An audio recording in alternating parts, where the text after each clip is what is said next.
il faut que je trouve la chose essentielle et qui est représentative de notre époque, de tout ce qui se passe aujourd'hui dans le monde, de toutes les guerres qu'il y a sur notre planète. Et j'ai voulu, à partir d'un champ de bataille, donner l'espoir. L'espoir, bon, c'est la paix qui est là-haut. Mais je n'ai pas choisi par hasard, justement, ces jouets d'enfants. C'est paradoxal, mais à des enfants, on apprend à faire en quelque sorte la guerre. On joue avec les soldats, les tanks, etc.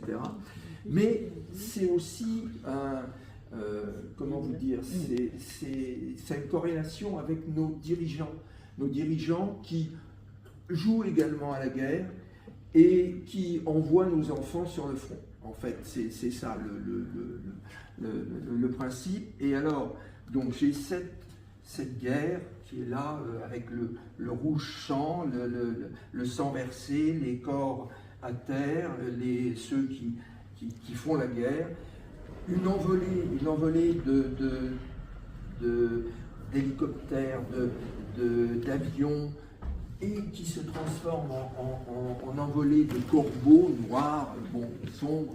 Mais il y a toujours cet espoir, il y a toujours la colombe qui est là, qui prend forme, et c'est un nuage de colombes, donc c'est censé représenter la paix, mais c'est au fond, là-haut, il y a un ciel étoilé qui nous fait penser que nous sommes que de la poussière dans cette immensité, et je pense que c'est un beau message d'espoir, parce que de toute façon l'être humain il est fait comme ça.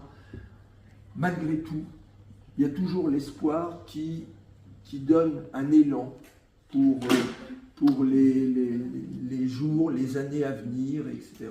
Vous savez que le département, il a aussi, dans ses compétences, un rôle social important et qui se rapproche de ce message qu'on aime aussi transmettre. Il y a des bonnes choses sur Terre et mieux vaut ne pas trop penser à ce qu'il y a de rouge et de noir.